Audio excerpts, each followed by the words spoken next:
Hello again and welcome to the Spector Group Digital Media Agency. My name is Daryl Spector and thank you for joining us for Online Marketing Mastery question and answer session number 8. As always, the purpose of these sessions is to share with you common questions that we get that when we feel you hear both the question and the answer, that will help you on your continued effort to create some very powerful and very effective online marketing for your particular business. I'm glad you're with us again, and let's jump into our first question, and that is from Ruth C. She owns a children's shoe store, and she asked, I'm trying to work on my website to have it show up higher in the search results, and I've read a lot about what is referred to as on-page and off-page SEO. Can you explain the difference in those and maybe give me some pointers? So I'm going to do my best to answer this question. Both on-page and off-page SEO can be and is debated widely. I'm going to give you what I believe is most important regarding both of those factors, ones that achieve very good results for the clients that we work with. But again, these two subjects could be discussed for hours upon end. There's no way to sum it all up into a few-minute video, but I am going to give you a very high-level overview of it so that you know enough that you can go out and find further research on these particular topics.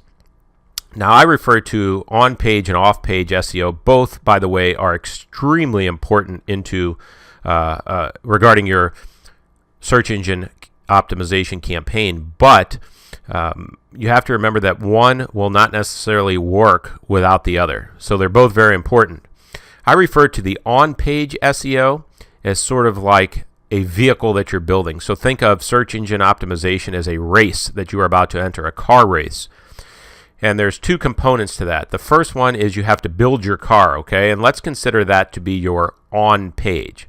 Your off page is going to be the gas or the fuel that you're going to have to put in your car. So the first thing you have to decide with your on page is what kind of car do you have to build, right?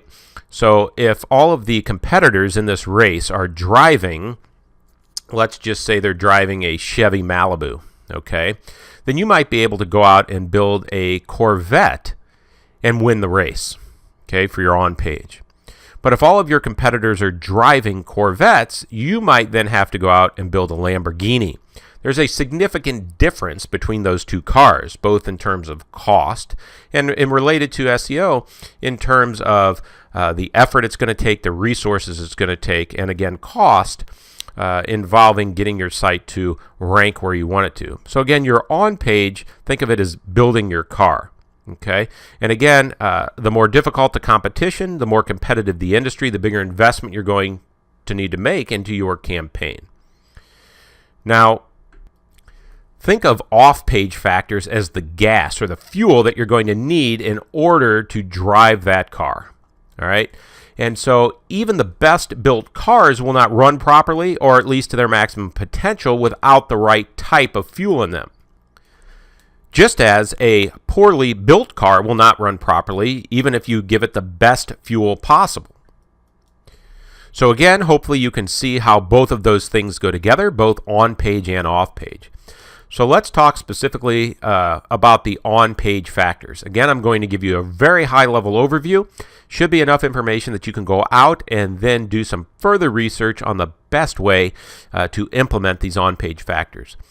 So these are not necessarily in any particular order here, but as far as on-page factors go, topical relevance for your website, meaning that your website needs to be about one particular topic. So if you're selling shoes, it should generally be about shoes. Now, your website can be broken down into different subtopics, right? But keeping all of those within one particular structure of the website. So maybe you have children's tennis shoes, children's dress shoes, right? Different subtopics, but typically the site should be about shoes and closely related subjects, okay? So topical relevance is very, very important. You shouldn't have a page on your site that talks about children's dress shoes and then also talks about some sort of walking problem that you might get without having the proper type of shoe.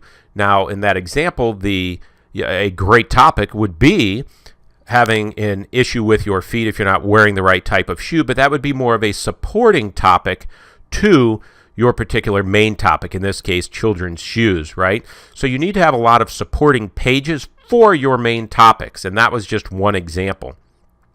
Okay, so if you're going to talk about different children's dress shoes, then you might have a lot of supporting topics related to that particular topic. Okay, but topical relevance is very, very important. Next, you need to make sure your keywords and what's referred to as LSI, that's called latent semantic indexing. That is just a very fancy way of saying synonyms to the words that you are using. So if you are talking about, children's dress shoes, you just need to think of other ways to express that particular term in different words, okay? And so make sure that you're using good ratios with both your keywords and your LSI. Next is tags. You have an H1, H2, H3, and title tag. Those are all very, very important. Think of H1 as the main topic of your page, H2 as the subtopic, and H3 as even subtopics of the subtopic. Your title tag is the tag that you see up in the little tab, usually in your browser bar.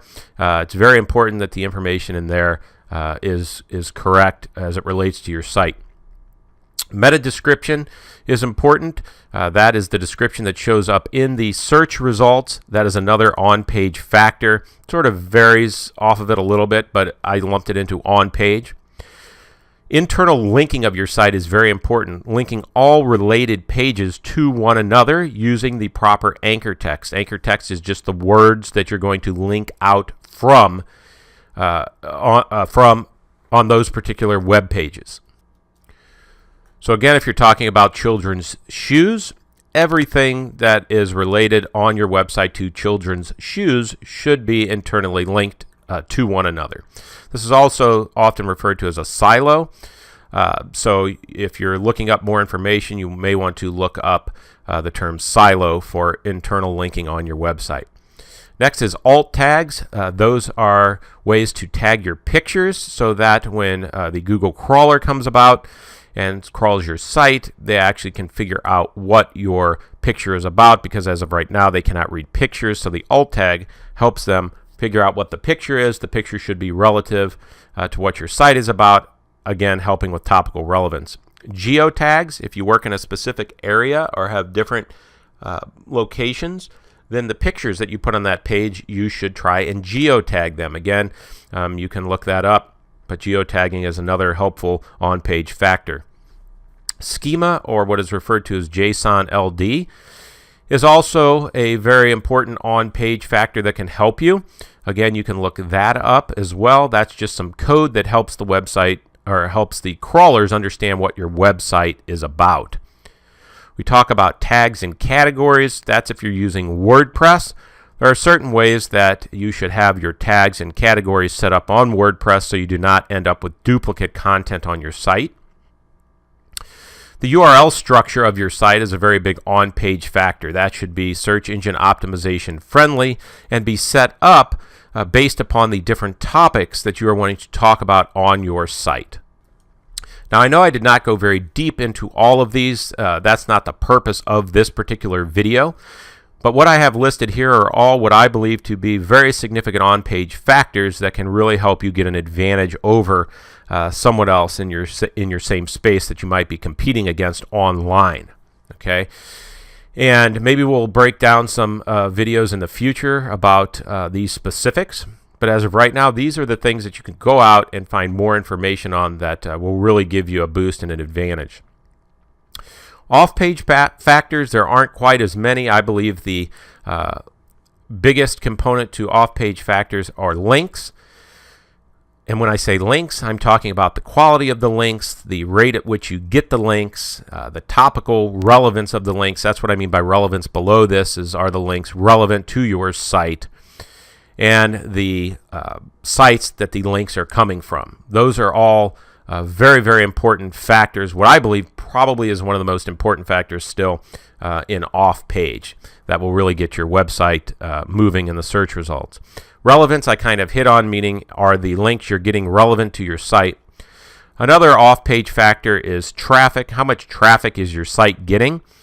If your website is not getting much traffic, then Google's going to think this website may not be very important, and so therefore, even if you have these other factors involved that we've talked about, it still may not do very well in the ranking. In the same way, involving social, right? Social shares or interaction, Facebook, Twitter, things like that. Okay, if your sites, most sites today are getting if they're getting a significant amount of traffic, they generally have some sort of social interaction or social shares. And so without that, you may have some issues with other on-page and off-page factors. Even if you have them right, you may not be getting the bump that you're hoping for in the search results. So this is the list of off-page factors that I would put in here, and maybe again in another video we can go into greater detail. Now, if you have any questions that you would like to have answered, feel free to send an email to hello@thespectorgroupdma.com. We'll be happy to answer your question both via email, and then if it's one that we feel would be advantageous for someone else to hear both the question and answer, we will feature it in a video like this. You can also get a free video analysis by going to the spectorgroupdma.com, click on Get Started. That is where we take a very deep dive into your industry, your geographic area, your particular business, see what revenues might you be losing on, what is the competition doing. It's a very, very deep dive into seeing how much more revenue is available for your particular business in your area. You can also get a free website report card. That's on the top right of the page that you are probably on. If not, go to the spectorgroupdma.com and click on Website Report Card in the menu. And again, I hope you found this video useful, and we look forward to seeing you in next week's episode. Take care.